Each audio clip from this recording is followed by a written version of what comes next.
2020년 마지막 주일 예배를 드리게 하신 하나님께 감사를 드립니다.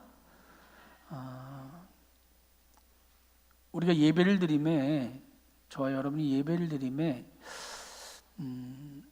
정답은 우리 인간이 내릴 수는 없지요. 그러나 하나님께서 바라시는 또 원하시는 예배의 모습과 또 우리의 드림이 분명히 있음을 말씀을 통해서 깨닫습니다. 우리가 레위기를 통해서 이제 이 5가지 제사의 방법에 대한 이야기를 오늘 이제 마칠 거고, 또 이제 다음 주부터는 이 하나님께서 제사장들에게 위임식을 해주시면서 그 위임식이 저와 여러분에게는 어떠한 의미인지에 대해서 좀 말씀을 좀 보고, 또 그 다음엔 그럼에도 불구하고 찾아오는 우리 죄악에 대해서 또 십장에 대해서 이야기할 거고, 또 이제 그 이후에 정결하는 것, 정결례에 대한 이야기를 계속해서 좀 보려고 합니다. 여러분 말씀을 들으실 때 제가 잘 준비를 하고 열심히 준비를 하는 것도 중요하지만, 여러분들이 말씀을 들을 때 이 말씀이 내게 주시는 하나님의 말씀이구나 라고 하는 것으로 믿고 또 들을 수 있는 여러분들 되어줄 수 있기를 바랍니다. 이 예배라고 하는 것은 하나님이 받으시는 것이지만 인간이 온전히 드려져야 되는 것이 또 있다라는 것을 우리가 깨달을 때에 그 말씀이, 그 예배가 온전한 예배가 되어질 줄 믿습니다. 번제는 어떤 제사라고 그랬죠? 번제는 속죄와 헌신의 제사이다라고 이야기하면서 우리가 번제를 드린다는 예배 속에 우리가 이 안에 속죄도 있어야 되고 나의 헌신도 있어야 된다라는 이야기를 했죠. 여러분, 여기서 예배를 드리는 사람만 헌신하고 가정에서 예배를 드리는 분들은 헌신이 없고 이런 얘기를 하는 게 아닙니다.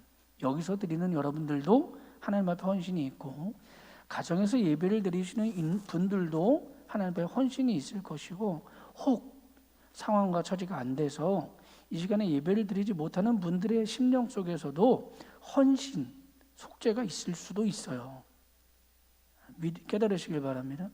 그들은 예배 안 드렸으니까 속죄도 없고 헌신도 없어 라고 하는 것이 아니라, 그들이 이 시간 비록 상황과 처지가 안 돼서 예배를 드리지 못하고 있다 할지라도 그들의 심령 속에 하나님이 살아계시고 하나님을 사랑하고 하나님을 앙망하는 마음이 있으면 그 안에도 번제, 속죄와 헌신의 예배가 함께한다라는 것입니다. 그리고 두 번째, 소제는 어떤 예배라고 했습니까? 소제는 기쁨과 기념의 예배다라고 했어요.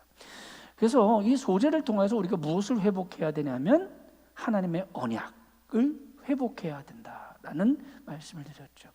예배는 여러분 이와 같은 것들이 살아서 역사해야 되는 거예요. 이 시간에 우리가 기도를 하고 찬양을 하고 임내 찬송을 하고 마지막에 통성으로 기도하고 축도로 예배를 마치는 그 순간순간 속에서 어느 한 부분에 치우쳐서 드려지는 예배가 아니라 이 5가지 예배가 한 번에 일어나야 된다는 거예요. 이 예배를 통해서 내가 하나님과의 약속을 다시금 회복하는 소제의 예배도 회복되어져야 될 줄 믿으시길 바랍니다. 또 우리가 속죄제에 대한 이야기를 했죠. 속죄제는 우리가 번제하고 약간 겹치는 부분이 있지만, 그럼에도 불구하고 속죄제를 드리는 이유는 이 속죄제 속에 하나님과 나 사이의 죄뿐만이 아니라 하나님과 나 사이의 죄와 사람 간에 지은 죄도, 즉 어떨 때 지은 죄? 부지불식 간에 지은 죄도 이 속죄제의 의미 속에 있는 가장 큰 의미예요. 부지불식 간에 내가 모르는 것 가운데 죄를 지었다 할지라도 내가 그 죄를 위해서 속죄하는 예배가 되어져야 된다라는 것이에요. 또 우리가 지난 시간에 속건제에 대한 이야기를 했죠. 내가 아무리 여러분 하나님 앞에 의롭다 얘기해도 우리는 세상을 살아가면서 누구하고 부딪혀가면서 살아가냐면 사람과 부딪혀가면서 살아가는 거예요. 인간과 부딪혀가면서 살아요. 그렇기 때문에 내가 의도치 않아도 다른 사람에게 상처를 줄 때도 있어요. 또 내가 원치 않았는데 다른 사람이 내게 상처를 줄 때도 있어요. 그럴 때 하나님이 이 예배를 통해서, 각종 예배를 통해서 이 속건제의 제사도 죄 되갚음의 제사라고 했죠. 되갚음의 제사가 나타나야 된다라는 거예요. 어느 순간엔 성경에 말씀하신 20배 20% 5분의 1을 더하여서 갚는 것, 상대방에게 갚는 거죠. 갚는 것으로 끝나는 것이 아니라 하나님이 원하신다면 내가 가진 모든 것을 쏟아내서 하나님 앞에 드려야 된다. 혹은 사람에게 갚아야 된다라고 하는 것이 속건제의 의미다라고 얘기했죠. 그 대표적인 사람을 제가 삭개오에 대한 이야기를 하면서 마무리를 지었던 것으로 기억합니다. 오늘은 이제 이 5가지 이야기 중에 5가지 제사의 방법 중에 화목제에 대한 이야기를 하려고 해요. 제가 여러분에게 이 5가지 예배 형식에 대해서 이야기할 때 맨 처음에 말씀드렸던 것처럼 이 화목제는 우리 일반 보통 그 백성들에게 선포되어지는 제사의 5가지 방법 중에는 그 가운데 들어간다고 했죠. 번제, 소제, 다음에 화목제가 들어갔어요. 그런데 5장 이후에 제사장들에게 이 이야기를 다시 한번 하시면서 이 화목제의 순서가 맨 뒤로 가요. 제가 왜 이 순서를 5번째 두었냐면 이 5번째 둔 이유가 이 제사장들에게 준 순서이기 때문에 그러는 거예요. 그렇다면 이거는 제사장들에게 하신 말씀이니까 목회자나 안수받은 장로님들이나 그런 분들에게 해당되는 문제 아닙니까? 라고 이야기할 수 있지만, 그러나 우리는 이 땅에 예수 그리스도께서 이 땅에 오심으로 말미암아 저와 여러분이 왕 같은 제사장들이 되는 거예요. 즉 저와 여러분은요, 이 땅에 살아갈 때에 단순히 하나님을 믿는 백성으로서의 삶도 중요하지만 이 백성으로서의 삶을 뛰어넘어서 하나님의 사역자, 제사장의 직분을 저에게 주신 것만이 아니라 여러분들에게도 똑같이 하기를 원하고 계시다라는 사실이에요. 그래서 이 문제를, 이 화목제를 제일 마지막에 좀 다루어 보려고 하는 겁니다. 이 화목제는요, 중요한 건 아닙니다. 중요한 건 아니지만 이 화목제는 히브리어로 셀라밈이라고 하는 단어예요. 셀라밈. 번제, 소제, 속제제, 속건제, 이 4가지 제사는요, 히브리어로 보면 단수형이에요. 단수, 즉 이 하나라는 얘기죠. 그런데 이 화목제만 뒤에 무엇 밈이라는 단어가 들어가서 뭐가 되냐면 복수형이 돼요. 자, 그러니까 번제와 소제와 속제제와 속건제와는 또 다른 의미가 이 안에 있다라고 하는 뜻이겠죠. 이 셀라밈이라고 하는 단어는 여러분들이 아주 잘 알고 있는 샬롬 아시죠? 샬롬 하면 평화라는 단어죠.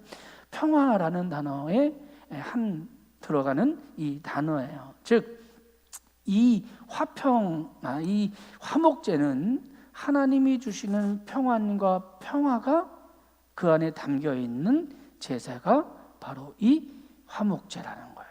자, 그러면 왜 이것이 복수형이 되어져야 되냐면, 첫 번째는 이 예배를 통해서 누구와 화목해야 되냐면 하나님과 화목해야 되는 거예요. 이건 아주 당연한 거겠죠.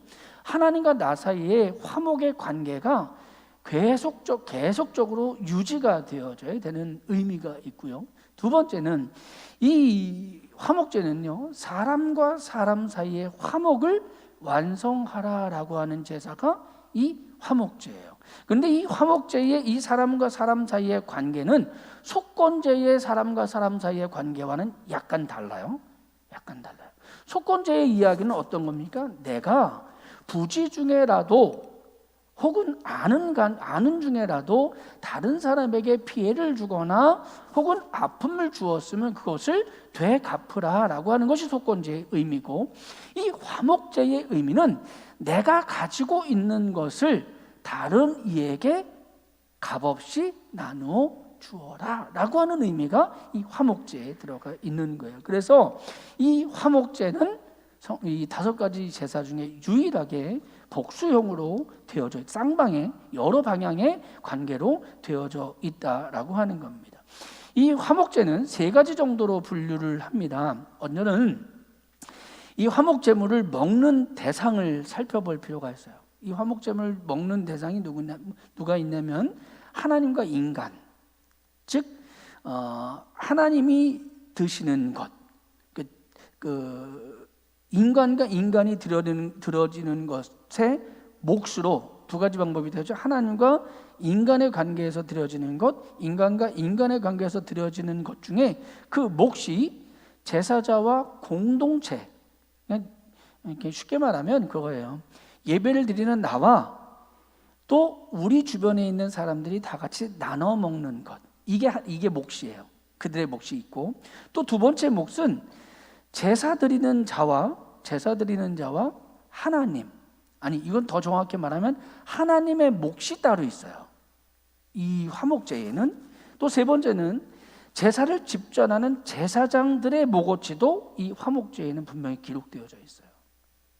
그러면 이게 무슨 얘기냐면 이 화목제를 드림으로 말미암아, 제가 이 화목제를 복수형이라고 얘기했죠.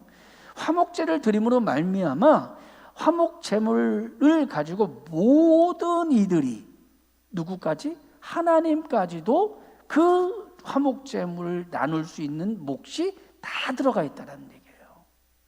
여태까지 번제나 소제나 속건제나 속죄제는, 특히 이 속죄제까지는 다 누구의 몫이었습니까? 다 하나님의 몫이었어요. 여태까지는요. 속죄제 일부분은 빼고, 속건제 일부분을 빼고는 다 하나님의 몫이었어요. 이 속건제조차도 내가 실수하고 범죄한 것에 20%를 더하여 갚는 거지, 그 사람의 몫으로 하나님께 드리는 게 아니에요. 이건 되갚음의 일인 거지, 이것은 몫이 아니에요. 그런데 이 화목제는요, 화목제 속에는 하나님의 몫과 사람의 몫과 또 공동체의 몫이 다 들어가 있다는 거예요. 하나도 빠진 게 없어요. 여러분이 예배를 통해서도, 오늘 드려지는 이 예배를 통해서도 여러분들의 드리는 이 예배가, 이 예배 안에 화목제의 제물이 들어가야 되는 줄 믿으시길 바랍니다. 그래서 여러분, 교회는, 우리가 믿는 이 예수 그리스도를 믿는 이 교회는요, 이 교회에 드려지는 헌물을 가지고 반드시 다른 이들에게 나눔의 역사가 나타나야 돼요. 나만 취하고 나만 먹고 나만 가지는 것이 아니라, 분명히 세상은 나보다 연약하고 나보다 부족한 사람들이 분명히 있거든요. 그들에게 나눔의 역사가 나타나야 된다는 거예요. 우리가 성탄절날 라오스에 우리 손사랑 선교사님이 이렇게 영상 보낸 걸 같이 봤잖아요. 여러분, 그런 나눔의 역사가 나타나야 되는 거예요. 예수를 믿든지 믿지 않든지 예수 그리스도의 사랑을 같이 나눌 수 있는 나눔의 역사가 이 교회 안에 나타나야 된다는 거예요. 이것이 우리에게 원하는 하나님의 예배다라는 겁니다. 레위기 7장을 잠깐 보면, 레위기 7장 우리가 읽었지만 15절과 16절을 제가 봉독해 드리겠습니다. 15절과 16절입니다. 감사함으로 드리는 화목제의 고기는 드리는 그 날에 먹을 것이요, 조금이라도 이튿날 아침까지 두지 말 것이라. 그러나 그의 예물의 제물이 서원이나 자원하는 것이면 그 제물을 드린 날에 먹을 것이요, 그 남은 것은 이튿날에도 먹되라고 되어져 있어요. 자, 이제 화목제물을 드렸는데 이 화목제에는 3가지의 제사가 있습니다. 화목제에는 첫째는 감사로 드리는 제사, 2번째는 16절에 서원하는 제사, 3번째는 어떤 제사가 있다고? 자원하는 제사가 있다고 했어요. 그런데 성경은 감사함으로 드리는 제사와 서원하고 자원하여 드리는 제사를 둘로 이렇게 나누어요. 그리고 그것을 누리는 방법과 나누는 방법도 분리해 놨어요. 자, 먼저는 이 감사함으로 드리는 제사를 한번 보면, 이 감사함으로 드리는 제사를 드리고 나서는 그 고기를 그날까지만 먹습니다. 우리가 감사의 예물로 드리는 거는요, 그날까지만 먹어요. 그리고 그 다음 날은 먹지 말고 태워버려야 돼요. 이것을 그 다음 날 먹으면 그것이 죄가 되는 거예요. 자, 여러분 한번 생각을 해보세요. 감사의 제물로 드리는 제물은 뭐냐면 소예요. 소를 드리는데, 소를 잡아서, 저희 가족이 이제 5명이신데 5명이서 한번 감사의 제물을 드렸어요. 화목제물을 드렸는데 거기 하나님의 몫이 기름도 있고 피도 있어요. 또 제사장의 목도 따로 있어요. 가슴살과 오른쪽 뒷다리살은 제사장 목으로 드려요. 그런데 나머지는 그날 다 먹으래요.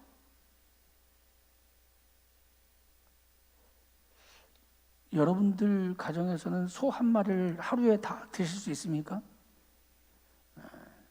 웬만한 가족은 하루에 소고기만 계속 먹는다고 해도 한 3kg, 5kg? 그것도 많을까요? 그것도 먹기 힘들지도 몰라요. 먹으라면 더 먹을 수도 있겠죠. 근데 소 한 마리가 보통 한 500kg 하는데 내장 빼고 이것저것 다 빼도 한 300kg 정도 되거든요. 그 중에 제사장 목어치를 뺀다 하더라도 한 200에서 250kg 정도 돼요. 그걸 하루에 다 먹으라는 거예요. 또 그 다음에 말씀을 보면 16절 이하를 보면 자원하는 예물이나 서원하는 예물로 드린 것도 소보단 작습니다. 자원하는 예물이나 서원하는 예물이나 자원하는 예배로 드리는 제물도 그날과 그 다음 날까지는 다 먹으래요. 너희들의 몫이니까 먹으래요. 그런데 3일째는 절대 그것을 먹지 말고 태워버리래요. 여러분, 소의 기준으로 봐도 그렇고 양이나 염소의 기준으로 봐도 그것을 한 가족이 다 먹기는 힘들어요. 근데 먹고 남김없이 태워버리라는 거예요. 여기는 몇 가지 의미가 있어요. 먼저는 너희가 감사로 드렸든 서원으로 드렸든 자원으로 드렸든 그 예물을 나누라라는 거예요. 이게 화목제의 의미라고 했잖아요. 공동체와 하나님의 몫은 하나님의 몫으로 드리지만, 제사장의 몫은 제사장의 몫으로 드리지만, 이것을 사람들과 나누라는 거예요. 그런데 우리는 어때요? 여러분, 우리는요, 나누는 거 잘하는 것 같지만 사실 나누는 거 잘 못해요. 죄송한 얘기지만 냉장고에 여러분, 집에 가서 냉장고 문을 한번 열어보세요. 냉동실 문을 열어보세요. 얼마나 많이 쌓여 있어요. 아닌가? 여기 앉아 계신 분들은 없나? 저희 냉장고를 열어봐도 있어요. 저희 같은 경우에는 목사님들이라고 떡도 가져오시고 막 그래서 있긴 하지만 있어요. 열심히 나눠요. 저희도 열심히 나누고 베풀고 줘요. 그런데도 남아요. 여러분들은 어떠세요? 자이든 타이든 그 남잖아요. 남는 것을 주라고 말씀하시는 게 아니에요. 오늘 본문은. 그런데 남아요. 오늘 본문에 특히 이 감사의 제물로 드리는 것을 하루 동안만 먹으라고 하는 것은요, 내가 가장 좋을 때에 나눠주라는 거예요. 이틀이 지나고 3일이 지나고 도저히 먹을 수 없으니까 썩기 직전의 것을 나눠주라는 것이 아니라, 내가 잡았을 그때에 하루 충분히 먹었으면 가장 좋을 때에 나머지는 다 베풀라는 거예요. 그리고 또 한 가지 뜻이 있어요. 그것이 남았을 때는 불사르라는 거예요. 내 것을 위해서 비축하지 말라는 거예요. 남겨두지 말라는 거예요. 이것만큼은, 이 재물만큼은 내 것을 위해서 남겨두지 말라는 거예요. 차라리 그것을 다 태워버릴지언정 절대 나를 위해서 남겨두지 말라는 거예요. 감사제와 서원제와 자원제에 대해서 한번 좀 더 볼까요? 자, 감사제와 서원제는 자원하는 예물과 서원하는 예배는 며칠 동안 먹습니까? 좀 아까 읽었던 것처럼 이틀 동안 먹잖아요. 이튿날도 먹되라고 되어져 있어요. 자, 그럼 여기엔 또 하나의 이유가 있죠. 뭐냐면 여러분, 감사하고 서원한다라고 하는 것은 쉬운 게 아니에요. 자원한다라고 하는 것과 서원한다라고 하는 것 결코 쉬운 일이 아니에요. 그래서 오죽했으면 예수께서 너희가 맹세하지 말라. 서원하였으면 반드시 그 서원에 대해서 지켜라. 자원도 마찬가지죠. 자원하는 것도. 근데 우리가 하나님 앞에 저와 여러분이 얼마나 많이 자원하고 서원하는지 몰라요. 기도 중에도 하고요, 입으로도 하기도 하고요, 해요. 이게 나쁜 겁니까? 이게 하지 말아야 될 일입니까? 아니잖아요. 자원하면 자원할수록 하나님이 기뻐하실 것이고, 서원하면 서원할수록 하나님이 기뻐하셔서 그것을 깊게 들어 쓰실 줄 저는 믿습니다. 그런데 우리가 우리의 삶의 환경 때문에 그것을 무심결에 잃어버릴 때가 많다라는 거예요. 언젠가 한 분이 저에게 찾아오셔서 그런 얘기를 하는 걸 제가 들었어요. 그분이 그러는 거예요. 목사님, 제가 이렇게 신앙생활을 하다가 어느 순간까지 하나님 앞에 이 약속한 것이 있는데, 내가 이것을 하나님 앞에 하기로 했습니다라고 약속한 것이 있었는데 내가 이거를 살다 보니까 무심결에 까먹었어요. 근데 어느 날 하나님께서 날 이걸 생각나게 하셔서 다시 하려고 합니다. 어떻게 해야 합니까? 라고 묻더라고요. 제가 뭐라고 해요? 하십시오라고 하고 기도해 드렸죠. 여러분, 이게 그분만의 문제일까요? 아니라고 저는 믿어요. 우리도 마찬가지죠. 여러분, 이 이튿날에도 먹으라는 얘기는 뭐냐면 너희가 자원하는 것도 좋고 서원하는 것도 좋아. 그러나 그것을 했을 때에는 계속해서 그것을 곱씹어봐. 다시 한번 기억해봐. 그리고 다시 한번 생각해.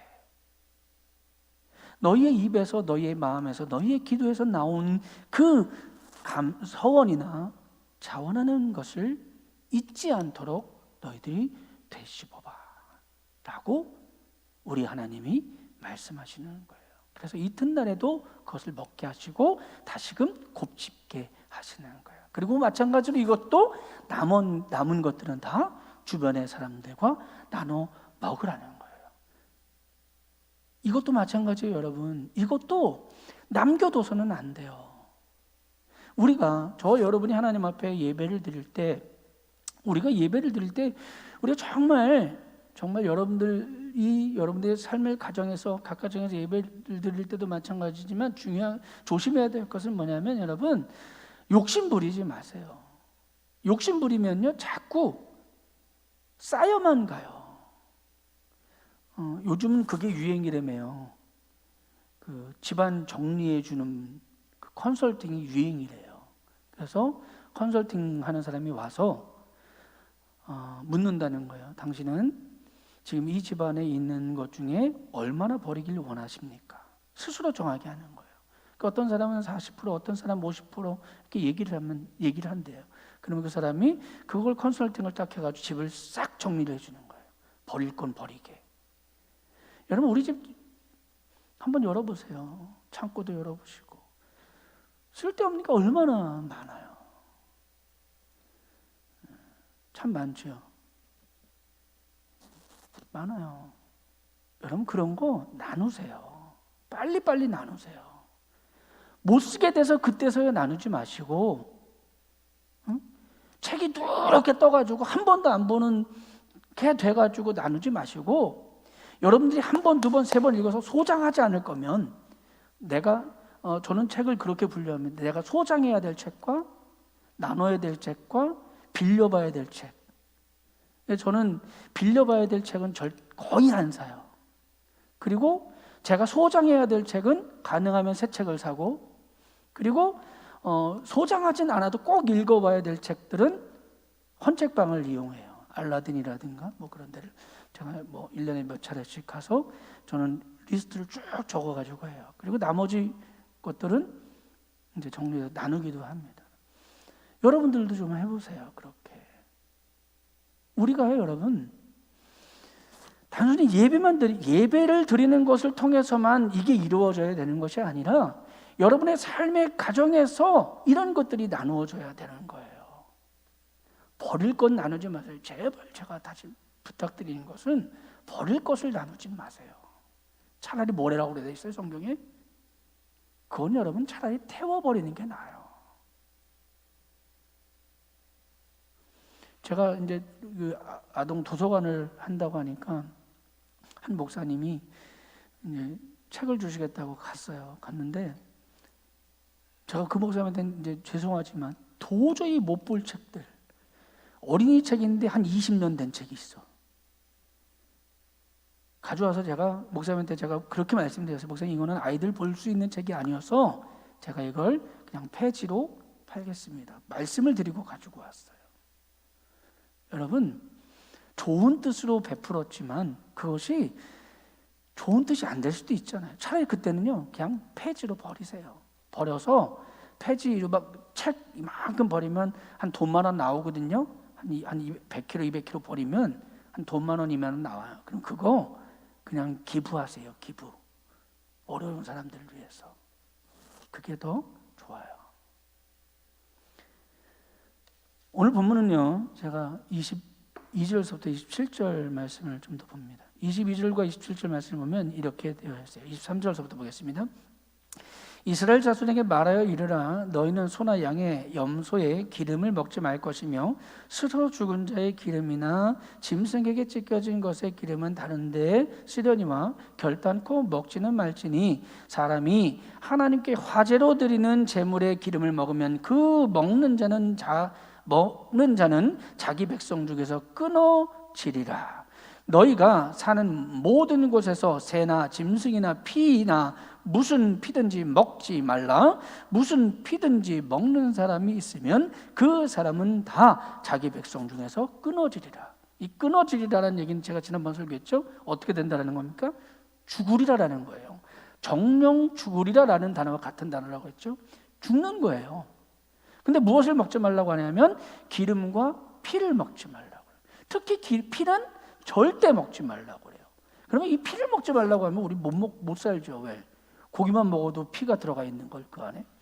그래서 이스라엘 유대인들은요, 고기를 어떻게 먹습니까? 고기를 소금물 속에 담궈놔요. 7일인가를 제가 알기로는. 옅은 소금물에다가 7일 담궈놓으면 피가 쏙 빠진다는 거예요. 그래도 피가 다 빠지겠습니까? 안 빠지죠. 근데 그리고 나서 먹는 걸 고기를 그렇게 먹어요. 우린 그렇게 먹지 않잖아요. 피를 먹지 말라는 얘기를 그렇게 해석하는 것이 아니라 성경을 보면 피는 무엇을 의미하냐면 생명을 말씀해요. 생명. 그래서 너희가 생명은 누구의 것이다라고 얘기하는 겁니까? 하나님의 것이라고 얘기하는 거예요. 이 화목제 중에 우리가 조심해야 될 것은 뭐냐면 오직 생명은 하나님의 것이에요. 저와 여러분이 이 땅에 살아가는 삶을요, 주님께서 주신 그 연수를 충분히 누려 사시기를 축복합니다. 장수하시기도 원해요. 건강하게. 아프게 살지 마시고 건강하게 장수하세요. 조금 몸이 불편하더라도 오래 사세요. 좀 몸이 불편해도 오래 사세요.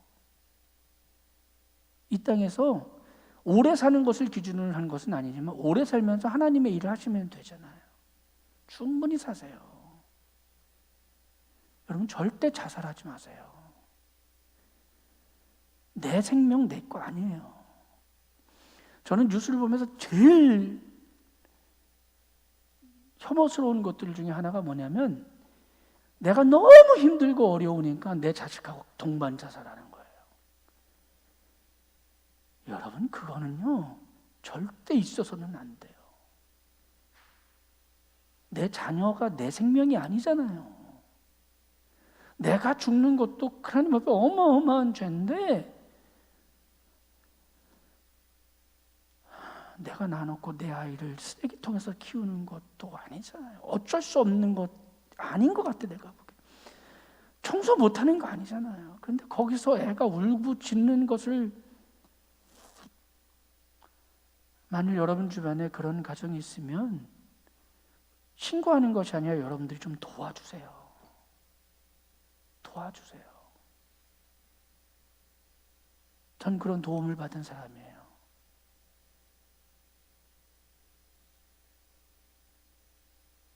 난 그런 도움을 받은 사람이에요.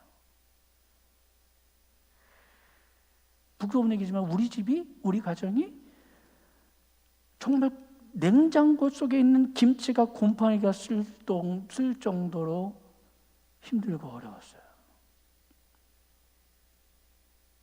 그때 하나님이 저를 건지셨어요. 사람을 통해서. 옛 저희 교회 담임 목사님 가정을 통해서. 그래서 하나님이 저를 종으로 삼으셨어요. 여러분, 주변에 혹그러한 사람들이 있거든 손을 제발 좀 내밀어 주세요. 그 손을 잡고 안 잡고는 중요한 게 아니에요. 여러분들이 내밀어 주시는 게 중요한 거예요. 그리고 붙잡아 주세요. 그리고 가서 청소도 좀 해주세요. 아니, 이단들은 그거 너무 잘하더구만. 전도하려고 가서 한 1년 내내 청소해 준다는 거예요. 우리는 왜 못해요? 우리도 해야죠. 아무나 해주라는 건 아니에요. 힘들고 어려운 사람들에게. 생명이 귀하기 때문에 하는 거잖아요. 생명이 귀하기 때문에. 마지막으로 제사장의 목어치가 있다고 했잖아요. 제사장의 목어치는 딱 2개예요. 이 화목제 중엔 흔들어 바친 가슴살과 소에 흔들어 바친, 잘 들으셔야 돼요. 하나님께 드린 거예요. 누구에게 준 게 아니냐면 목회자에게 준 게 아니에요. 제사장에게 준 게 아니에요. 누구에게 드린 겁니까? 하나님께 흔들어 바친 요제로 드린 가슴과 뒷다리라고 되어져 있어요. 우리가 착각하는 게 뭐냐면 교회가 목회자의 사례를 주는 건 아니에요. 우리 교회에게는 우리 교회뿐만이 아니라 모든 교회가 마찬가지예요. 큰 교회든 작은 교회든 하나님께 드린 것을 하나님께서 인간의 몫으로 되돌려 놓으신 것뿐인 거예요. 즉 여러분이 드려지는 예물은 다 누구의 것으로 드리는 겁니까? 하나님의 것으로 일단 드리는 거예요. 그리고 그것을 가지고 아까 얘기했던 사람의 몫으로도 나누고 본인의 몫으로도 있고 제사장의 몫으로도 나누는 거예요.